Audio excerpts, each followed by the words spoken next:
আমার চ্যানেলে আসা সকল ভক্তবৃন্দকে জানাই অন্তরের গভীর থেকে প্রণাম ও স্বাগত।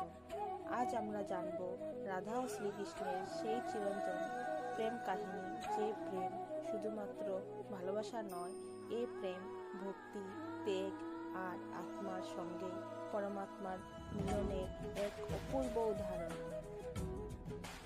বৃন্দাবনের সবুজ বনভূমি, যমুনার শান্ত জলধারা আর কৃষ্ণের মধুর বাঁশির সুর, এই সব কিছুর মাঝেই লুকিয়ে আছে রাধা কৃষ্ণের পবিত্র প্রেম।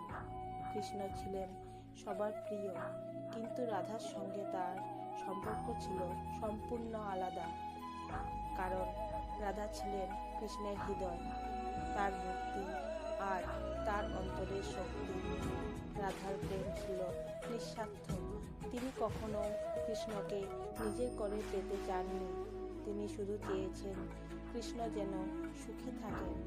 সমাজ, লোকলজ্জা, কষ্ট সব কিছুর ঊর্ধ্বে উঠে রাধা শুধু ভালোবেসেছেন নিঃশব্দে, নিঃস্বার্থভাবে। কৃষ্ণ রাধাকে ভুলতে পারেননি। মথুরা কিংবা দ্বারকার রাজপ্রাসাদের থেকেও তার হৃদয় পড়ে থাকত বৃন্দাবনের কুঞ্জবনে। বলা হয়, কৃষ্ণের বাঁশিতে যত ছিদ্র, ততবার তিনি রাধার নাম উচ্চারণ করতেন।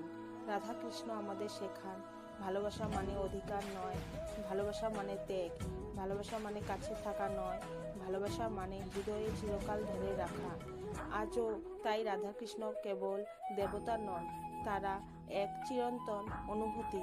যেখানে ভক্তি আছে সেখানে রাধা আছেন, যেখানে প্রেম আছে সেখানে কৃষ্ণ আছেন। ভিডিওটি যদি আপনার ভালো লেগে থাকে অবশ্যই লাইক করুন এবং কমেন্টে লিখুন রাধে রাধে।